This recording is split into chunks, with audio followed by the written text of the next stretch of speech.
พอจะถึงมาปีได้2เองเก่า10ไปเก่าปีก็ตาเอง3บาท60ไป7นี้เรื่องเก่าลองในมา13คำตันติจองข่มเย็นวิ่งลาเจียวในเขาจะพอเลยมาเปิดปีตังตราปุ่มธรรมนสารในเขาดัง10วันในวันปี2เองหาในวันไหนคำที่2ในของเบิดสู่เขาหาไปหอตราเขาไปทำตรานั้นเขาอ่อนกันส่งไหนไม่จ่ายถึงวิญญาณสัตว์ทั้งสิ่งทั้งหลายหนึ่ง1 ก้อนวันไหนแหละซื้อมาทำตราดังหมดทั้งสิ่งอ่อนกันความมือทำดีว่าจำหลังเขาจะหนึ่งเงี้ยก็เป็นหมกันส่งเมตตาฮับเมตตาต้อมกันกว่าฐานพ่อในเมตตาไว้วางผู้คนนั่งเอาตั้งละตั้งเป็นเมตตาไว้วางผู้คนนั่งเอาตั้งละตั้งเป็นเมตตาไว้วางผู้คนนั่งเอาตั้งละตั้งเป็นเมตตาไว้วางผู้คนนั่งเอาตั้งละตั้งเป็นเมตตาใส่หอมอมเบาให้เศร้าละทีเข็นเมตตาใส่หอมอมเบาให้เศร้าละทีเข็นเมตตาใส่หอมอมเบาให้เศร้าละทีเข็นเมตตาใส่หอมอมเบาให้เศร้าละทีเข็นสัตวาดังซื่ออัลมุนเซตันเดสึนกัดเย็นสัตวาดังซื่ออัลมุนเซตันเดสึนกัดเย็นสัตวาดังซื่ออัลมุนเซตันเดสึนกัดเย็นสัตวาดังซื่อ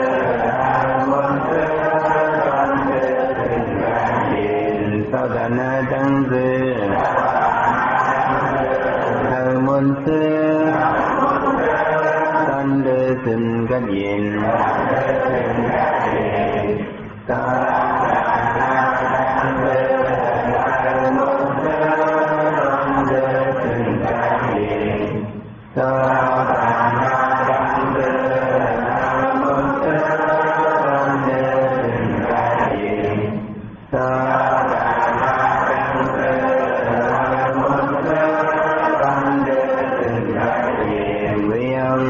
ดังเสืออัลมุนเสือตันเดสึนกัดเย็นเวดังเสืออัลมุนเสือตันเดสึนกัดเย็นเวดังเสืออัลมุนเสือตันเดสึนกัดเย็นเว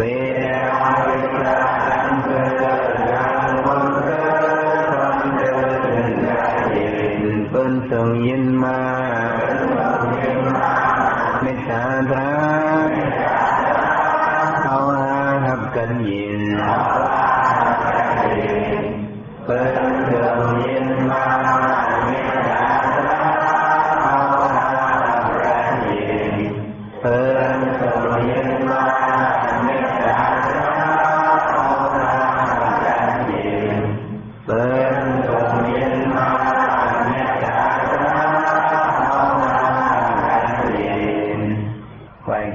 ส่งในครับเอามิตรยาวซื้อมาทำตราดังดังสิ่งโยกีสังกัดเขาผมเลยโยกีคนใจอีกเลยคนใจซื้อมาทำตราก็พิสมัติใครนั่งใครกุศลได้ทำตรากว่านี้ก็นั่งใครกุศลทำเอาตรากว่าได้เยอะโยกีเขาผมเลยโยกีนั่งยิงอีกเลยนั่งยิงซื้อมาทำตราก็ได้ก็ฟ้อนกันนั่งคุกเขาทำเอาตรากว่าเพราะว่าคนมาในเขาผู้ใดเสียมว่าทุนใส่ไหวลมสิทำเอาตราเขาตีสนากว่านี้เลยเยอะเมื่อในฟังตราที่ตั้งมาได้มาวันที่2นี่แหละบังกราตราในก็เจ้าได้เข้ามาในบังกราไม้ของนั่นเราบังกราไม้ของนี้เหมือนคำราเป็นจอเขาไปว่า ปันติจานิสัตสิวนาอิตมังกระมุตตมังลองเลยเลยอยู่คือความซ้อมเลยปันติตาภูมิปัญญานั่นเลยสังอิตมังกระมุตตมังอันนี้เขาเป็นมังกรลียคนเดียวเนี่ยยันไปเรื่องไหนมังกรไม้สองเนี่ยคือก็ว่าหรือเลยต้องเลยวัดหรือเลยอยู่ซ้อมปันติตาภูมิปัญญาที่เลยอยู่ซ้อมภูมิปัญญาวะที่เลยอยู่ซ้อมภูมิสังก็ปันติตานี่ก็สิวนาเนี่ยที่เลยคือพร้อมอยู่ซ้อมเหตุก็เลยคนอันนี้ปัญญาเป็นปันติตานั้นในเขาเป็นมังกรลียวะว่ามาด้วยในโลกะคงกลางโลกในเนี่ยก้อนนี้อย่างปัญญาก้อนนี้อย่างตั้งผู้นั้นเนี่ยในเป็นตีก้นตั้งน้ำปึงอิงอ่ะสองแต่แต่หลังความได้เอาไว้ไม่มีหนึ่งตนโลกหมดเหมือนแสนโตเนี่ยพอมีหนังสือคือหนึ่งอันได้เนี่ยพอมีคนกัดเขียนมันคนหูคนหันเนี่ยตั้งซุ่มตั้งคือตั้งหมู่ตั้งซุ่มในอิงปึงเอาสองในอิงปึงเนี่ยอันที่ดังนี้สัตย์สิวนาว่าพออะไรอิงปึงก้อนนี้อย่างตั้งผู้นั้นก็ควรเป็นภูมิปัญญานั่นเองเขาเป็นมังกรไม้สองอย่างคนเดียวเนี่ยเขามาด้วยกับปัญญาเดียวเนี่ยเปิ่นอำโกโกนให้เปิ่นโกโกนทำก็เปิ่นโกโกนให้กับปัญญาเดียวซึ่งหลังความได้เอาว่าไอ้ให้อำเป้ก้นน้ำเนี่ยไอ้ให้ของเด็กเป้ในก้นน้ำมันให้แต่เลยให้ละก้นน้ำพร้อมกันหลุดมันเนี่ยมันเป้ไรเปิ่นโกโกนสังเนี่ยเปิ่นโกโกนให้สิจ้าก็เปิ่นโกโกนหูเปิ่นโกโกนสังคนผู้คนอันนี้อย่างตั้งผู้เนี่ยเนาะอย่างตั้งผู้เขาไปวนเขากว่าลึกไหนเลยโก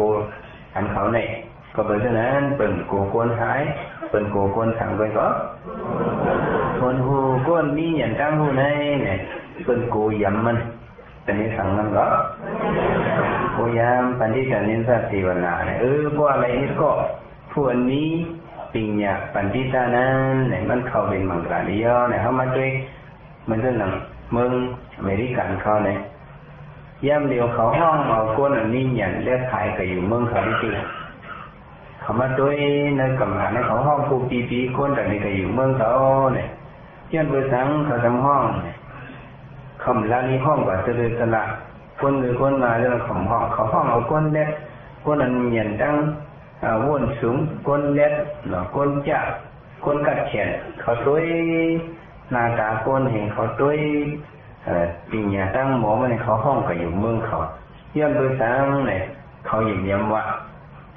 ญาณปัญญาตั้งหูออกอ่อนเล็ดภายในมันจอมคือว่ามันจอมมันเหรอ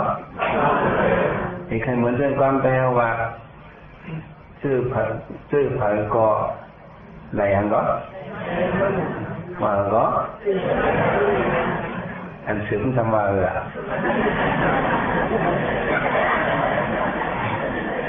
รักก็ใจผู้อยู่ในเนี่ยกันเนาะชื่อผักก็อะไรมันเนาะแต่ว่าเขาห้องกว่ากู้ในก็อยู่เมืองเขาในชื่อผักก็อะไรมันเนี่ยเขาเรียกว่าเพลูกล่างเขาอยู่เมืองปุ่นใน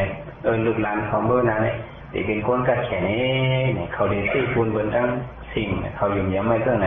เขาว่าเท่าไหนเนี่ยเขาได้เฮ็ดก้อนฟูมีสิ่งอย่างว่าอะไรอยู่เท่าเฮ็ดก้อนเลยส่วนนี้อย่างจริงอย่างตั้งหูเนี่ยมันเข้มแหลมมีก็มีน้ำจอนพรดีว่ะพวกคนนี้อย่างจริงอย่างตั้งหูเนี่ยเป็นพวกโกซึ่งคือลาวเนี่ยเป็นพวกโกหันหูนาหันหลังหมอบ้วนหมอจังหมอหิวจังด้วยในเดมีพรดีในเดมีพรดีอันไหนพวกเฮ็ดในเดเป็นไรอันไหนพวกเฮ็ดในเป็นไรเนี่ยพวกกวนหูจังไหนเนี่ยในเขาเป็นปันติตาเขาฝึกนิ้วใน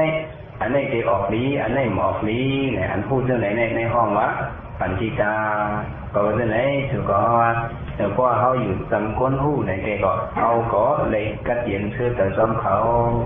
ญาติเขียนในก็เลยหลอดเขียนว่าทำดีนะแต่ก็อันนึงเนี่ยมีดอกคำราเป็นดาวจากนั้นเป็นถึงคำเป็นอะไรก็เป็นถึงค ว่าเป็นถึงข้ามาในอยู่น่าเถินป่าที่มาบนจากทำเองไงก็ไม่ถึงนั่งคนเอาคำเมืองนั้นทำป้าวาสนาลึกตัวเถินเพราะมันเป็นกินข้าวว่ามันในกินเนื้อปิ้งเนื้อสีในกินข้าวหวานก็ไปที่ไหนมันก็อ่อนตั้งก้นมูเสือเขาอ่อนตั้งก้นซึกมันนี่กว่าลึกเถินล้ำเถินนี่นั้นเขากว่าไว้ทำกลุ่มชนตีดูเลยทำห้องปางก้นวันก้นส่วนกว่าจอมเขาสิ่งชุ่มพวกขุนห้องเลยทำกว่าในสองซ้ำตีหรืออะไรหรือในการในกว่าพวกกว่าในการนาขึ้นใจต่อกับสองรุ่ห้ามดูแล้วดูห้ามสุดห้ามเป็นเรื่องอะไรนี่ก้นวันก้นส่วนในอ๋อมันกันข้างเท่าที่ในที่นี้พอเราข้ามห้องว่าบุ้มกว่าเขาซ้ำลีเนี่ยเขาว่าจะไหนก็ไม่การเป็นก้นวันก้นส่วนในมูซื้อเขาดังจริงจังเฮ็ดต่างกลุ่มกันเท่าเดีหรือถ้าคนเราข้ามก็สาดใจแล้วก็ทำบ่ทำไรอยากเจ้ามันก้นนี้ตั้งหูกล้องต่างว่าเขาอ่อนกันก้นวันก้นส่วนดังจริงก้นบนดังจริงเขาอ่อนกันลึกเถินเกียดเถินเบียดเถินให้มามีปฏิเหลียวตัวสัตว์จะแนวลึกมาอยู่ปฏิเหลียวหมดสูลึกตั้งในเลอะลงมากุ้งได้สูลึกตั้งในลงมาเขามันเอาไว้ตั้งใน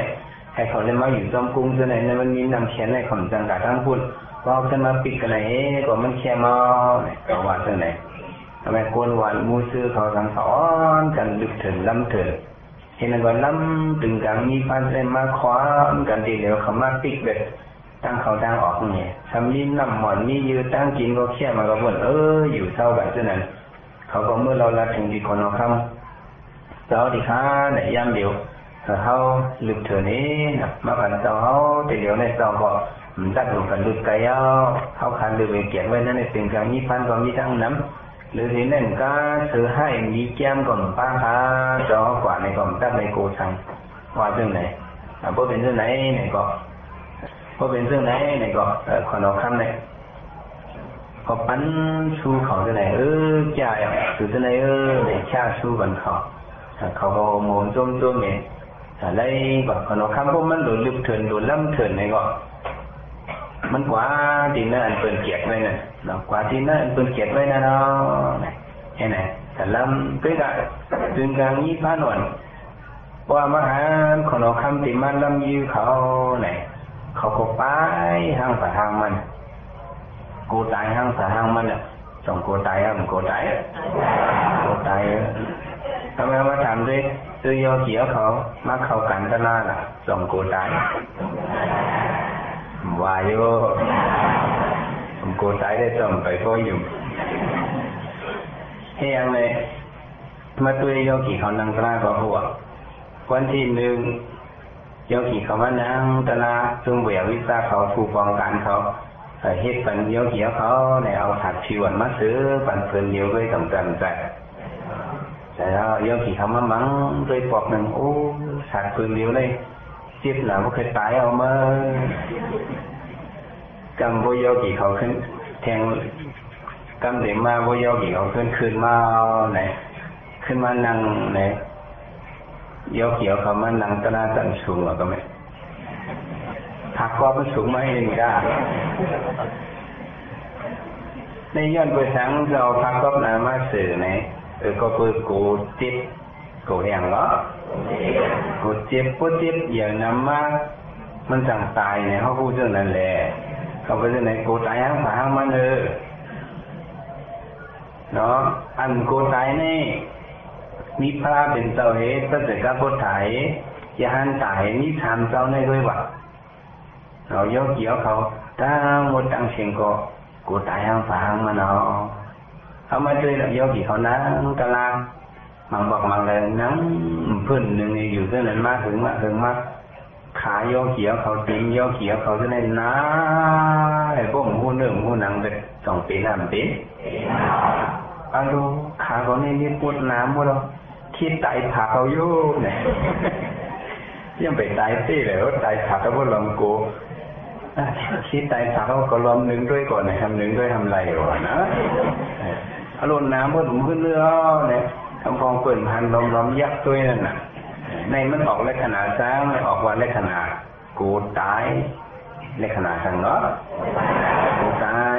ซึ่งไปเป็นอันเพราะว่ากิเลสมวยหมดยุดกินมันกูตายเอาสายมันเนาะเวลาเขานี่เด็กเป็นก็เป็นยอขี่เลยเขายืนเอาเนาะยืนในใจมันก็คัดยืนตัวให้ขึ้นกลางข้างฟองกว่าการเขาเนี่ยเนาะย่อยเนี่ยถึงกลางยี่ห้าหน่อยใช่ไหมเขาก็โก้ตายเล่นไปข้างฝั่งมันลุ่ม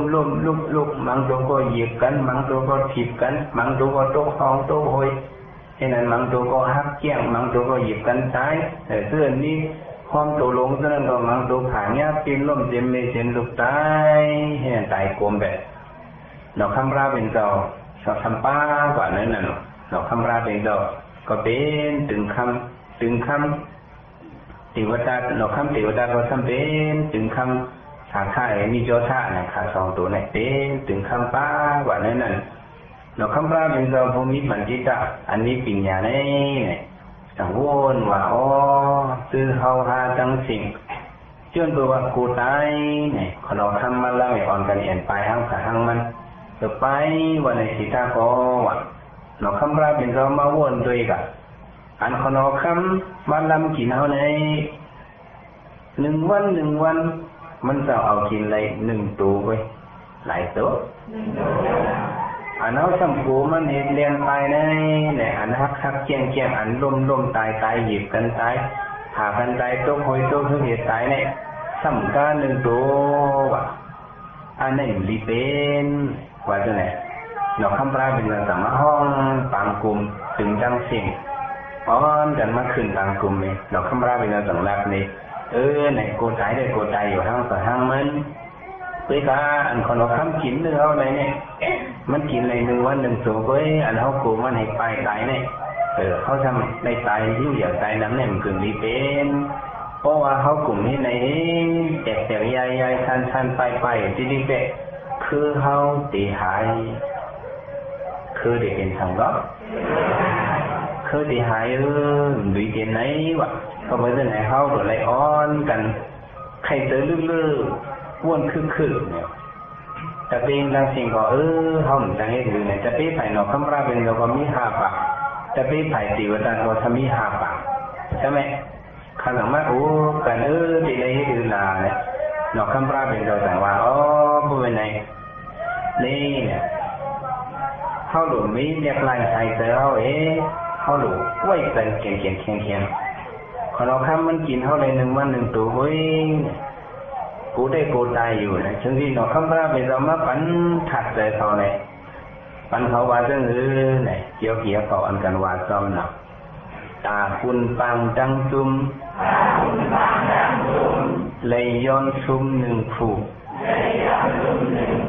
ตาคุณปังจังซุมเลยย้อนซุม1 ผูก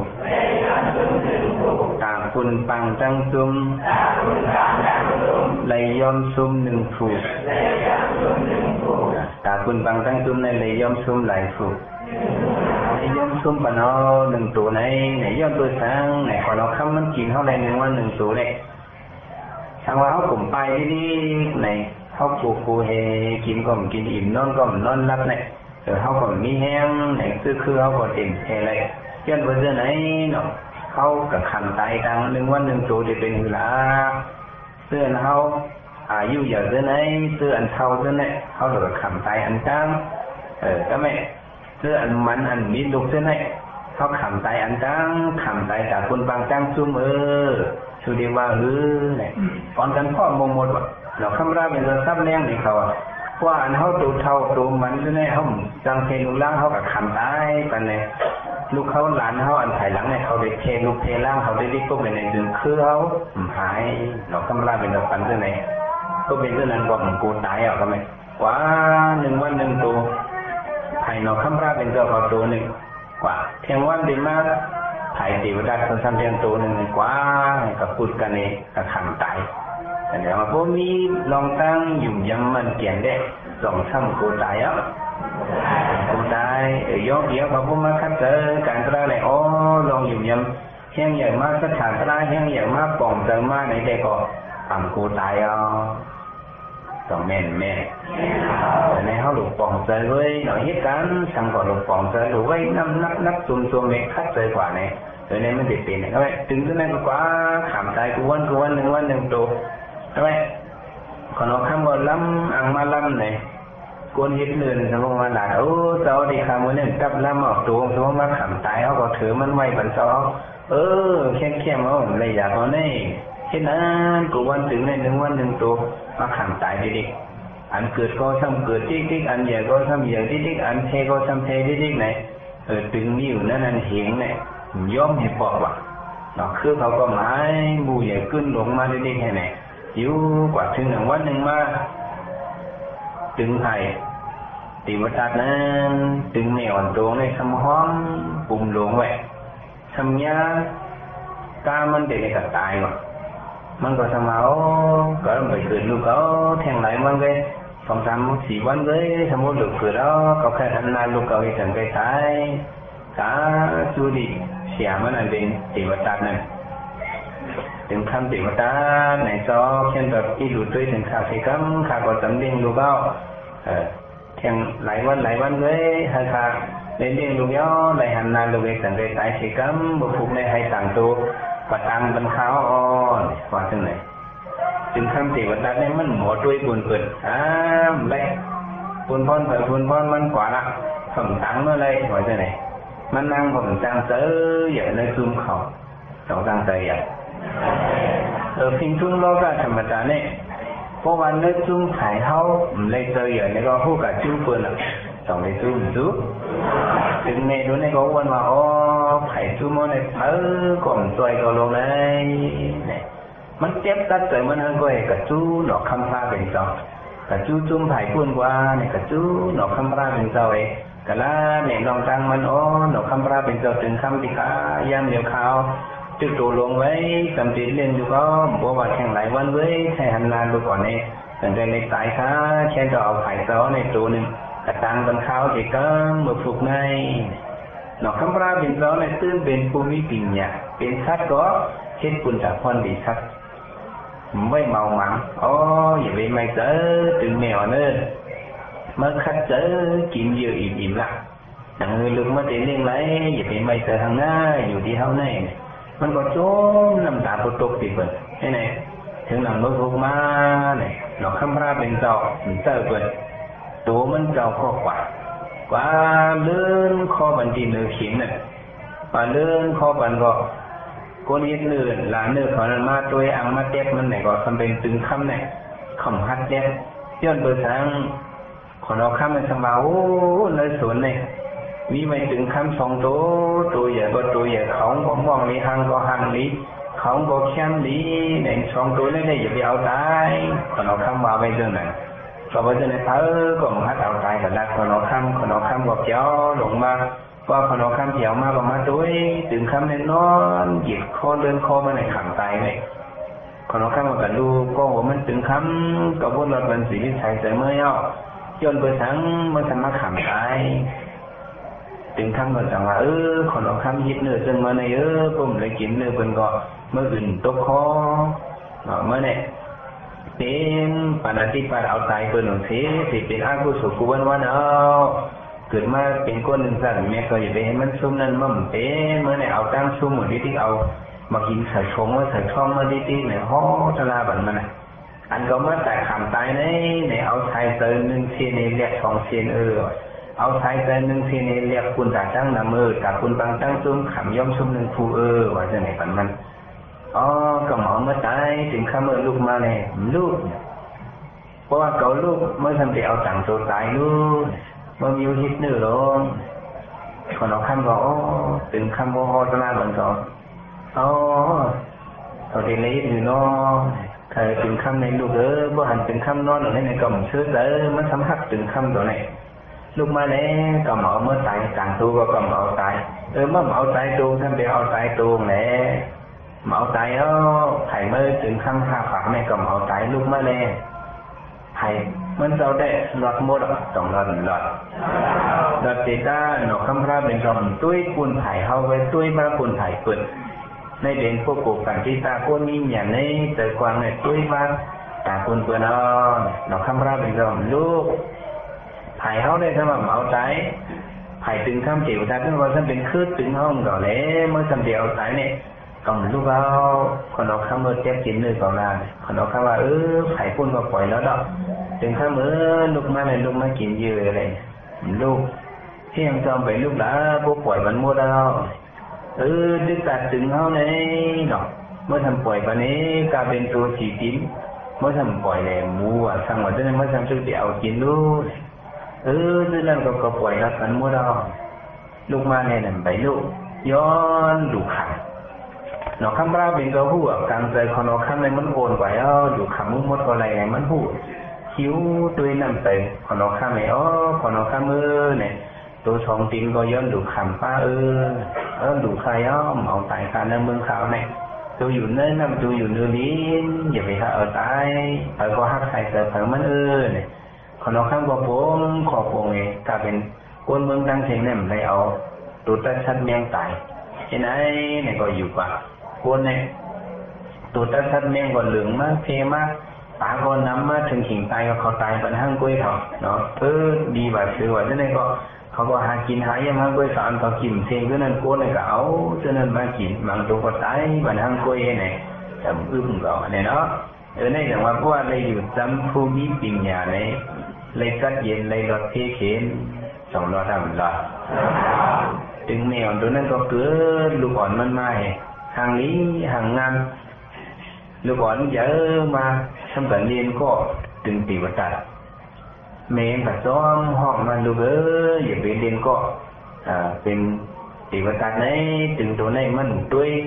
คนตาคนนั้นมันด้วยคนตาจังนั้นมันด้วยส่วนตัวมันด้วยดีอยู่จำมันลูกมาอยู่จำตึงหนอคำพลาเป็นเจ้าในห้องมาอยู่ไผ่เนี่ยอยู่จำช้างก็จำเป็นนั่นกูเมื่อลูกไรเมื่อเนี่ย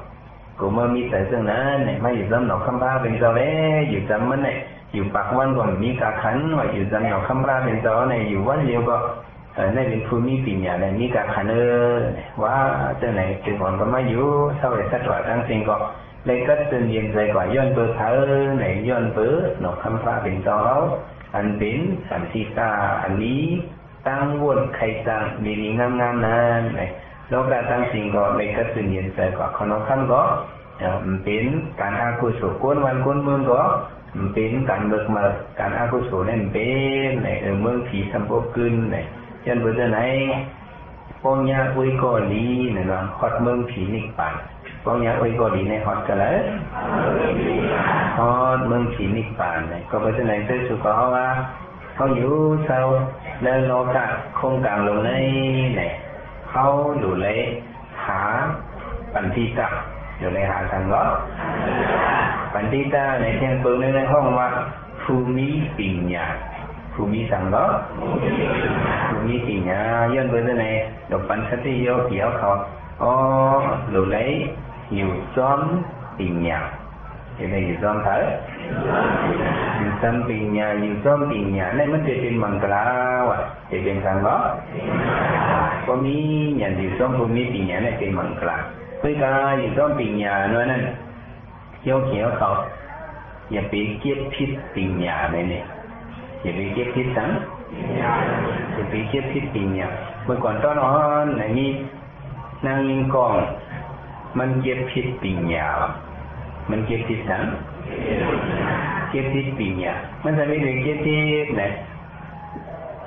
คนใจกองไหลมีเราทำอะไรนางยิงกองไหนอินเราได้เราหังก็หังเลี้ยวเพื่อการท่านเป็นเราหังไหนเป็นเราเลือดเถื่อเราหังก็เราเลือดเถื่อหังได้ทำหังนี้หังเราทำเลือดเถื่อไว้เห็นไว้กลมห้องก็เลยเนาะเราเลือดเถื่อไว้แบบถ้าไม่ถึงอย่างวันยังมาก็เป็นผูมันให้ทำดีเลยออกตั้งเหตุกว่ากล้าไข่เข้าตั้งยาวเข้าตั้ง3 ปีแบบหลายปี3 ปีมันทำตั้งแต่เราทางดีเราเลยเถื่อมันล้อมฉังกลางวันก็ฉังกลางค่ำกลางคืนก็ฉังเราเลยเถื่อมันเราเลยเถื่อพวกเขาปีกับกล้าเมืองไกลเนาะอย่าได้ให้เพิ่นในโขเรียนเอาเนาะ อย่าไปให้เพิ่นได้สร้างเทียบเขาหามันสมบูรณ์อยู่กว่าอย่างเงี้ยในตั้งนั้นก็ดีกว่าซึ่งในก็ดีเฮ็ดซึ่งนั้นก็ดีลาดเนี่ยทั้งเราเลือเธอหมดสิเราเลือเธอบุคคลยินมาอาลูสูในก็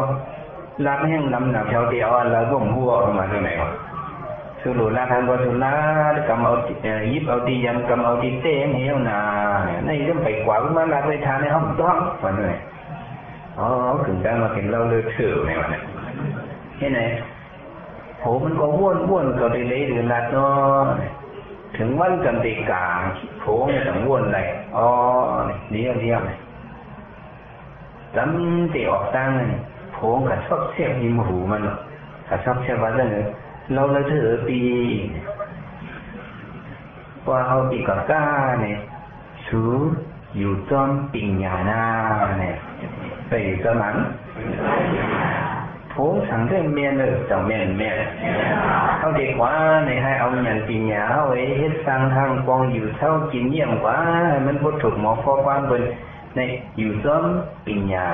อยู่ซ้อมมังก็เฮ็ดซ้อมปิญญา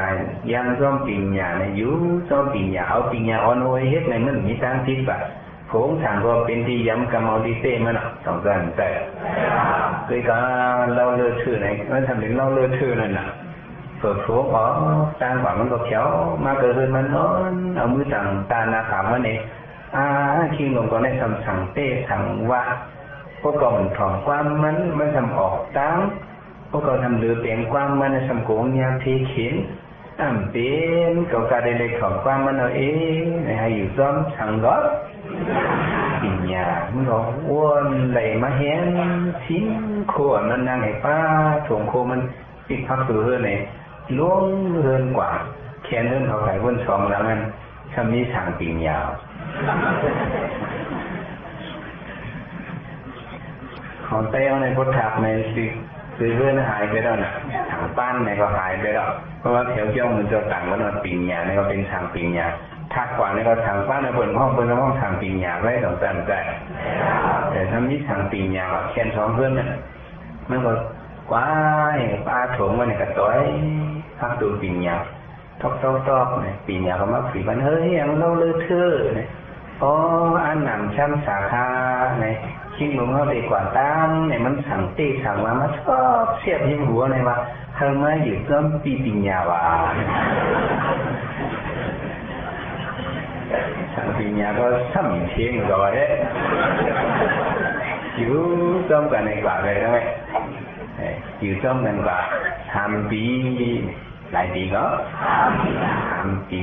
ผมก็ตาอ่อนไขมันมาเขียวขึ้นมาก็ขึ้นถือว่าเขียวขึ้นมาเสือเนาะเนี่ยผมเนี่ยก็อ่อนไขมันมาจุ้มเ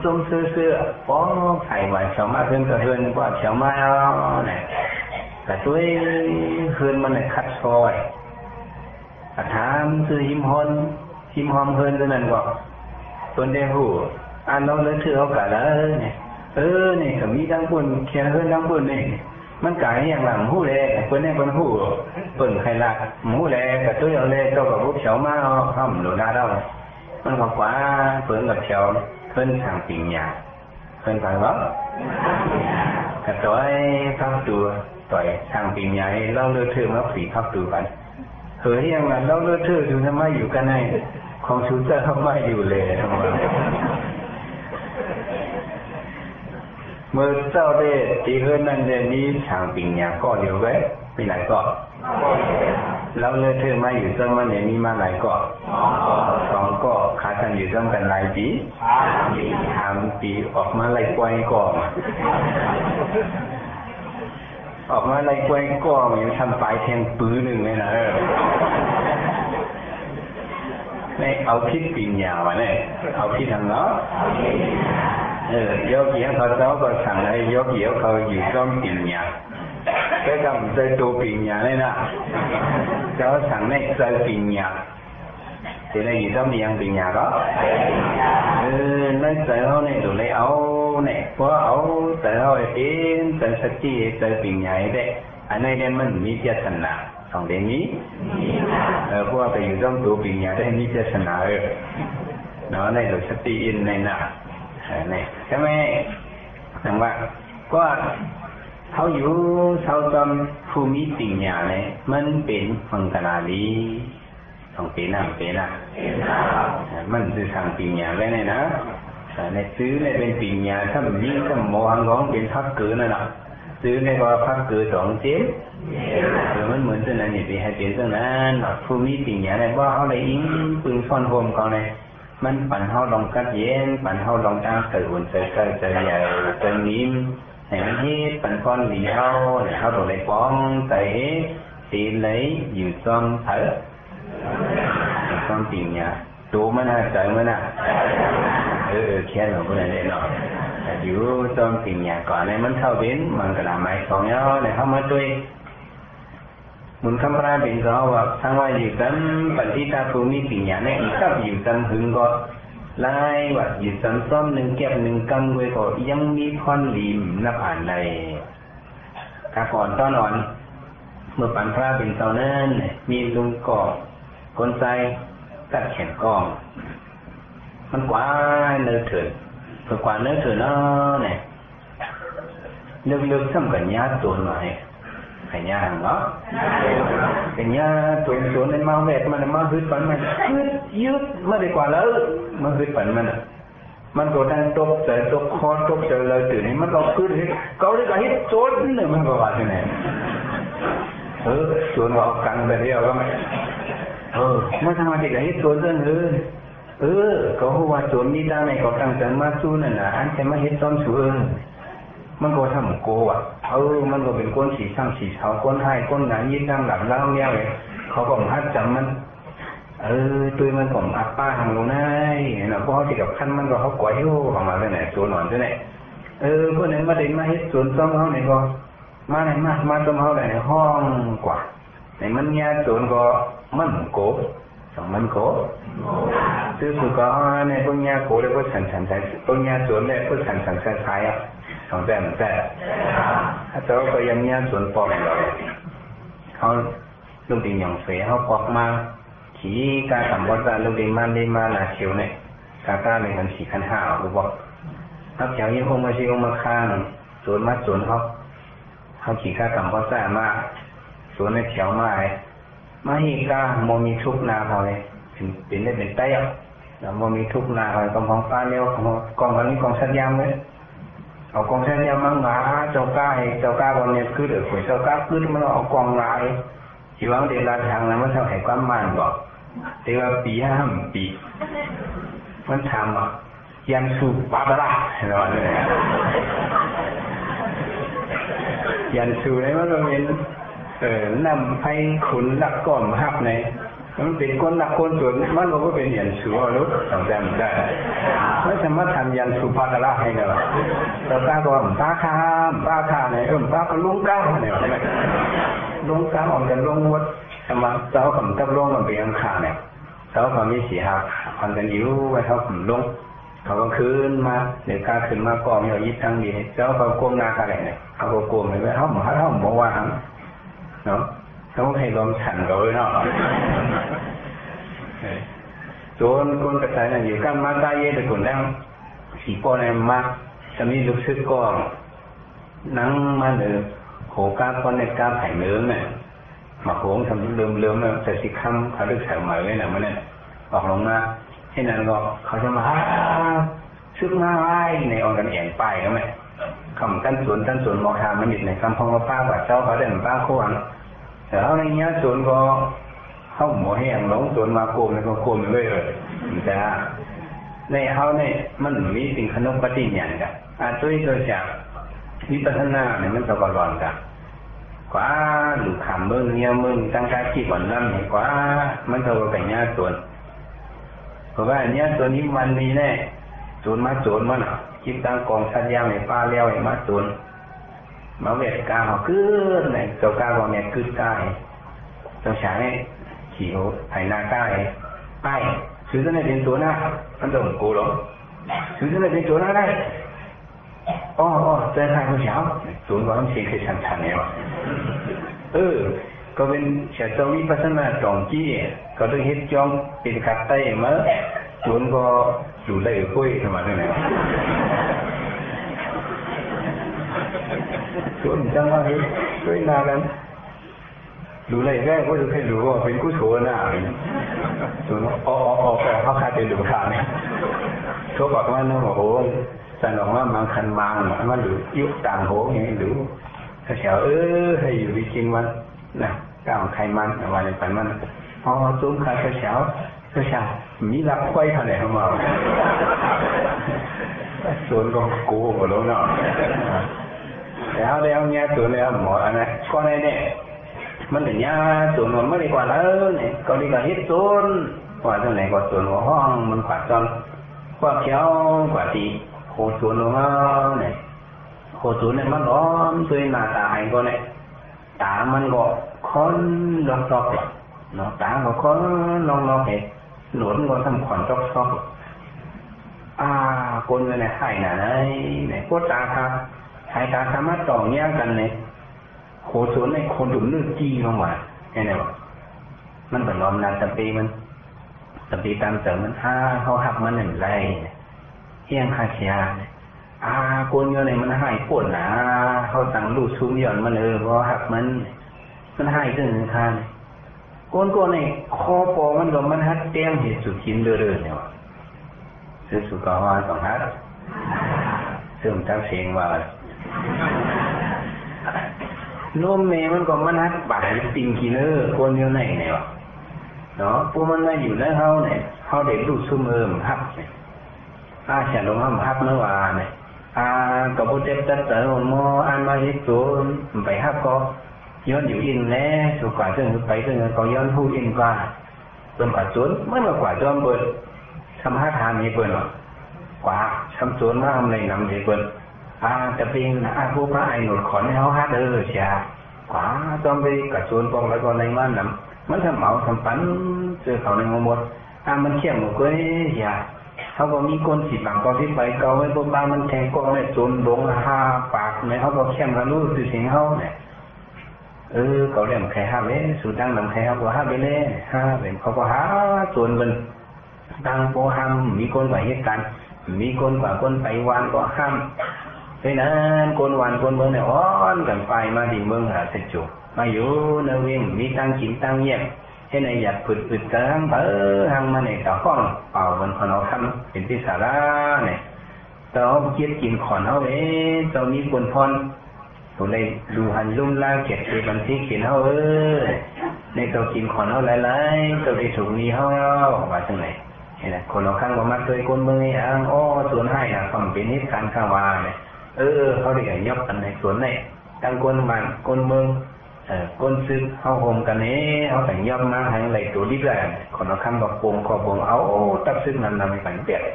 ย่อมเลยมาตาหาปากเพราะนั้นไหนบอกญาติต่างตายมุ่งมั่วแล้วเขาให้คนของสวนเนี่ยเป็นย่อมเลยมาหาปากเขามีเนื้อถื่นดีมีแทงตามูสวนซุ่มในให้หน่ะเนี่ยกล่อมฮัดเจ็บเขากล่อมฮัดเอาเขาตายมีคนเอาตายไปได้แล้วมีเขาตั้งเหตุคืออะไรคนซื้อก้อนหรือว่าให้เขาหนึ่งกันจัดการกันนะเนี่ยเอาเนี้ยกับปันโหสวนโหสวนมาพันเป็นจะตีไหมตรงพันเนี่ยมดเราเขาเด็กปล่อยรถสิริชัยใส่เมื่อโหสวนไหนมีท่าเขาเจ้าคนคิดนี้เขาสั่งขังเขาขังเริ่มกันทางกับมันผู้ท่านจะไปทำก็มีตานกระตีเท่านั้นกว่าสี่ปากเกาที่ไปเกาก็ใช้ก็หักลังกันแยกเส้นตากันเจ้าคนคิดนี้เขาสั่งขังก็ขังเริ่มกันหักลังกันท่าถึงที่กำเดือนสุดกับยาวดีไอ้ตำบัตติกาไอ้ตาคนเราหนวดขอนต้องซอกเนี่ยชัวร์จะมือฆ่าพวกมาเทปเขาตายจากสีละเกาที่ไปเกาคอในเด็กเขาเด็กป่วยละบ้านสีที่ใช้เสริมมาหมอเมื่อตายชัวร์ที่ฆ่าตาฆ่ามันก็เอาเลี้ยวห้ามมันเขาเนี่ยสีปากเกาที่ไปเกาคอเจ็บเป็นวันเดียวก็ย่อมหมด2,500เต็ม5 มันแต่เยี่ยวก็นาการก็ได้เยี่ยวลองสูตรนี้กติความมาหน้าเนี่ยความในว่าค่าในมากเหมือนนะครับในเขาบอกปล่อยมันสีไทยแต่เมื่อดีกว่าเลยดีกว่าเฮ็ดทั้งถามมันทำหมวยโดยตัวก็หมวยไม่อยากมีกระสุนกูมัน ผิดตั้งผิดแทงมาหูเมื่อก่อนทานเมื่อเดือนไหนเมื่อก่อนหมอพันที่ของไหนพันโกนไหนเมื่อกินตังพันโกนเหวหนาโกนเมืองเขาไหนโกนถูกตั้งผิดขุนไหนญาติต่างตายมีกูวันมีกูวงเหรอบางวันมี3-4ก้อเมื่อกินตังพันโกนเนี่ยเป็นโกนขุนเห็นแค่ไหนมีการทำก็เยอะแล้วทำพร้อมเคยจับนี่นั่นก็คนถูกตามตั้งใจส่งมาดีมันจะเจ็บกูวันเนี่ยเฮ็ดมาตั้งหลายปีเนี่ย50 ปีว่ะหลายปีก็50 ปีบางวันก็เจ็บหนึ่งก็บางวัน3-4-5ก็บางวันเป็นคงหายตีก็บ่ไปส่งมาได้การมันบันรุ่นบันห้ามแค่นั้นเนี่ย50 ปีเนี่ยก็มันก็เท่ามากเพราะมันเท่าเนี่ยมันมีแห้งเอาของมีแห้งแป้งเบิร์นตีหนึ่งขันยาตีหนึ่งพันเบิร์นตีหนึ่งจับตีหนึ่งว่ะเนาะพันข้อเบิร์นหายจับโผมาเบิร์นจนก็เป็นมันแห้งมันอ่ะโอ้ปีน้องก้นส่วนเขาโอ้ก้นเอาตายหยาบหนาปวดเป็ดตันขนมันปวดเป็ดตันตาขนมันในลาคนก็ปวดตันมันเป็นมันก็เท่าลืมแล้วมันก็ลืมโอ้กูบอกไปตอนนี้ผมอยู่เนื้อป่าเหี่ยวเปิดคันเปิดนี้พี่น้องเปิดมาให้ถ่อมเสียงให้เปิดนี้ตุยน้ำตาเปิดนี้กินข้าวคันเปิดนี้ตุยเลือดเปิดนี้กินข้าวตอนนี้ผมกินข้าวกับน้ำตากินข้าวกับเลือดด้วยไหนเมื่อไหร่เนี่ยการนั้นเนี่ยเปิดปันเกาฮิตเนี่ยก็ตื่นใส่กว่าอาบน้ำเนี่ยเขาอยู่มาว่าอาบน้ำเนี่ยมันอากูสุขของมดหายอาบน้ำตื่นใส่หนึ่งพาปกโคเขากินข้าวหุงน้ำนมขาวว่าเมื่อนี้เนี่ยกินข้าวเอี่ยมเลยกินข้าวใหม่เลยแล้วกินข้าวกับน้ำตาเลยเนาะกินข้าวตื่นใส่กว่าแต่ทีมันมันข้าวหุงน้ำนมหลีงามมันก็อันมากินอาบน้ำหอมน้ำสาสุกตัวสีเขียวมันนั่งหรือคนไอข้าวบุ๋นบ่หอมเลยตึงเขาในคนหนังมันกว่าอังกินดีๆงามเจ้าสารีบุตรสมัดจุ้งช่องไถนาเฮินมันออกมาเนี่ยเจ้ายาหนอนตั้งมัดตุ้งซ้อมหล่ะไหนกูบอกก็อยู่ในป่าซ่านั่นก็มัดตุ้งซ้อมก็ได้ดูก็ไม่ได้เลยดูเป็นก็พดเท้านั่นได้ดูให้ปอกถ้ามีเกิดสถานใครหลุดตั้งเจ้าสารีบุตรเข้ามาในเฮินไว้นั้นก็เจ้าสารีบุตรก็มาครับซ้อมมันก็มันล่องบันเลยสปิดครึ่งหนึ่งปล่อยยาวครึ่งหนึ่งเนี่ยเจ้าสารีบุตรว่าปล่อยยาวเนี่ยเอามือมันเท่าที่สปิดมันเนาะถ้าการลงเนี่ยพอก่อนแน่สวัสดีค่ะในปืนหงไว้ในจากก็เหลียวไปก็เหลียวกินอิ่มเว้ยเจ้าช่วงนั่งนวดกันเนี่ยลองสวรรค์วัดตามันผมกึศสีดับมันในกี่น้อไปหางก็เลยถูกก็ยาวสถานีพุทธะก็สูงกว่าที่ไหนเพราะสูงคิดสัมปทานที่การนั้นมันก็ร้อนตัวเจ้าสารีบุตรสูงในอับวันน่ะมันก็อันเลยกินเจ๊ว่าเนี่ย2เลยกินเลยกินเยอะเนี่ยเอาวิญญาณบรรดาสารีบุตรชกมันได้เยี่ยเลยอยู่ต้องทำห้องว่ะต้องทำเป็นจังห้องโอโลเนี่ยเหมือนเรื่องต้องย่อกี่เขาห้องการทำยังไงกันกำแล้วนำดูปันได้กันนะมันในนี้หักฉายเก่งๆแต่ห้องหมดได้กว่าเจ้าสารีบุตรก็ทั้งผู้ชิงในมันติดต้องในเขาเนี่ยก็ต้องไม่นานเขาเนี่ยฮอดลาก็กูมันจะเจอเนี่ยเจ้าสารีบุตรช่วงเนี่ยคุณแบบแต่การลงขึ้นกินในเป็นถ้าเขาไปอย่างที่ว่าเป็นอีวัติยาในกินนะช่วงขาเนี่ยมันก็กินเลยกันเลยเพราะมันกินเยอะเจ้าสารีบุตรตลาแบบมันคนทั้งนี่ถอนไหนก็ไม่เจ้าสารีบุตรตลาเยอะกว่ามันต้องเป็นคนดัดสื่อสวัสดีค่ะสวัสดีบันคาร์วีเขี้ยวอยู่ค่ะเป็นตลาเขี้ยวเนี่ยเป็นตลาทางเราเป็นตลาเขี้ยวค่ะตลาเขี้ยวนะอันทั้งสองของหูดีปอนปีกายในเด็กของหูมาตลาเขี้ยวนะเป็นเลยในสิ่งคำเลี้ยงหมายที่สองใส่ไว้เหมือนเราบ้างฮอตลาเยาแต่การมากันตรงจอฮอตลาเขี้ยวนะคะเหมือนไหนแต่การมาย่อนเหมือนเราดึกอังยีโทมาเนี่ยทางขึ้นอย่างนี้งามเขาฮอตลาเขี้ยวมาให้เนี่ยเอามาจากไหนกระทำตะตาย้อนโดยทางตะนาวเขี้ยวเช้า กูบอกตัวอย่าห้องยาวนะเขียนบอกเป็นปวดเขียนสนาเขียนอะไรอยู่จะลาปวดนะอันตัวคือข้างหัวเลยหนึ่งม้วนเลยเนาะเขียนได้ก่อนหัวได้ก่อนทำไมตัวสารีบุตรอ๋อเจ้าจะลาได้เขียนหนึ่งด้วยกันข้าราชการนี่เข้าใจข้าเจ้ามันก็เป็นคนหลักสื่อตัวสารีบุตรก่อนใจอ่านอ๋อแต่การก็เลยเป็นคนหลักสื่อที่ตรงไหนคนสื่ออยู่ที่เชื่อมตัวสังแต่การตั้งเข้าใจเจ้าที่ข้าเจ้าเขาทำว่าปัญหาที่ปัญญาการเจอคนตายในขาในเอาใจคนนำหลายมาเนี่ยอ่านก็มันก้มในเอาขาวะมันก็ใครในปืนมันสิมันก็แก่ยาส่วนไก่ส่วน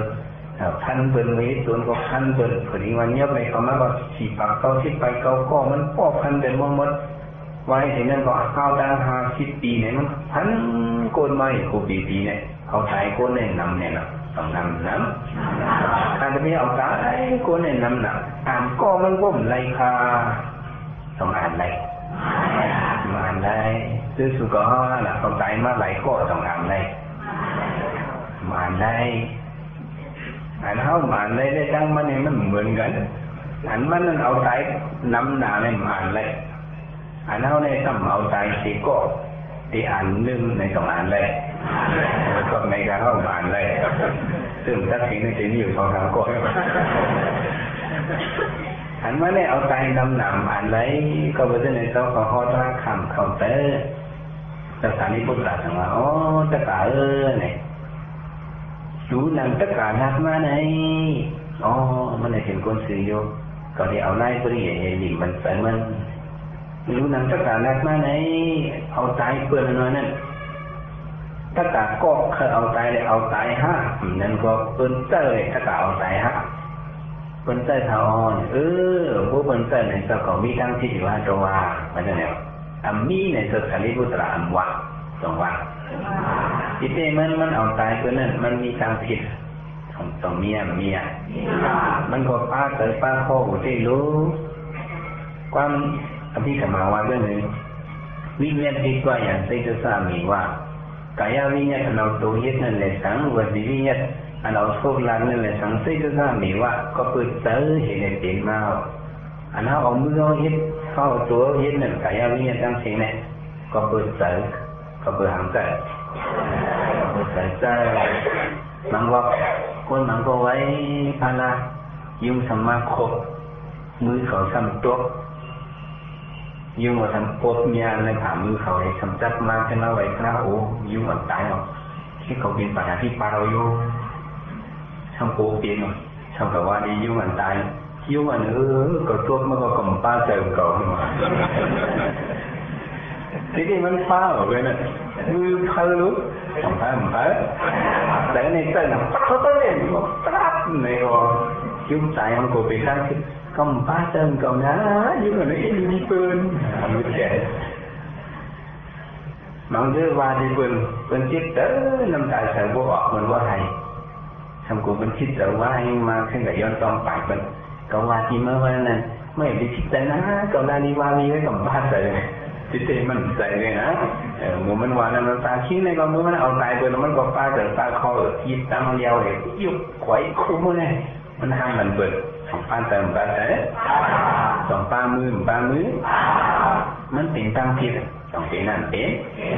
เว้ยการสถานีพุทธเอาปริยวัดนะคะเปิ้นเตอเอาตายเนี่ยเขามีตั้งผิดอยู่ว่ามันก็ถามว่าขังมีทั้งที่โล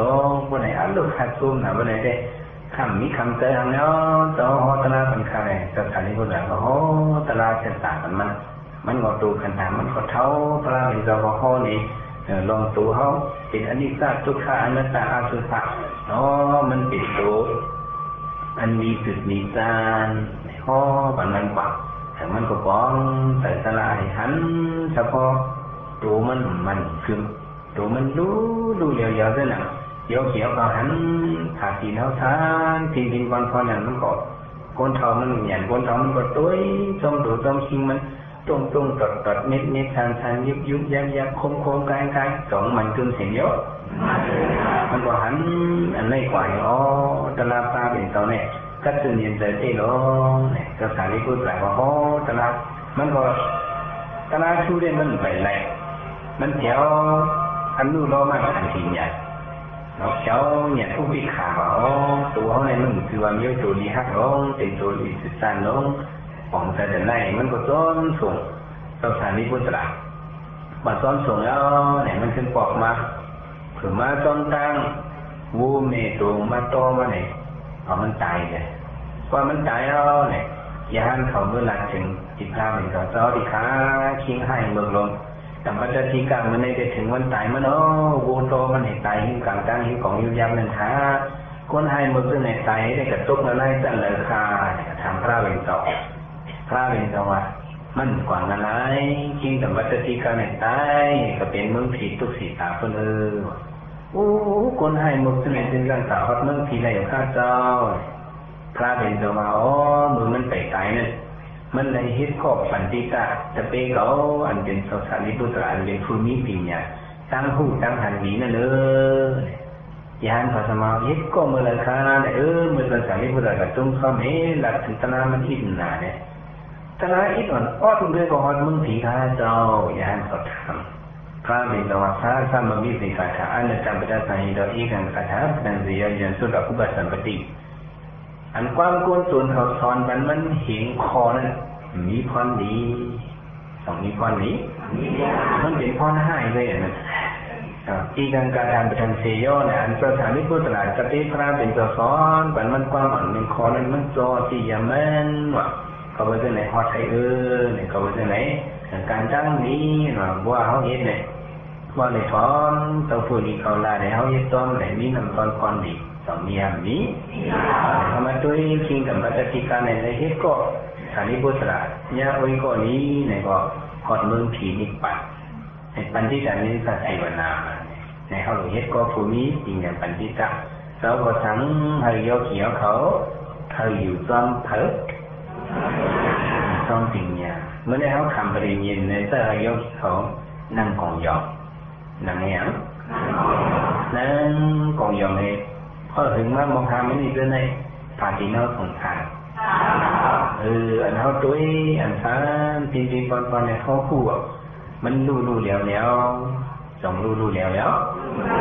เวทนาอ่อนเวทนาอิดสองมันขึ้นเสียนของมันมีแต่หมดไตเข็มในจิ๊ดโตๆนั่นน่ะสองมันขึ้นเสียนอักมันสองยาวเป็นกับดังกันรู้เร็วอยู่เนี่ยอันนั้นขันนั้นในห้องวัดสังในห้องวัดปิญญาห้องวัดเนาะปิญญาอยู่ซ้อมปิญญาเนาะที่ได้อยู่ซ้อมตรงไหนยกเกี่ยว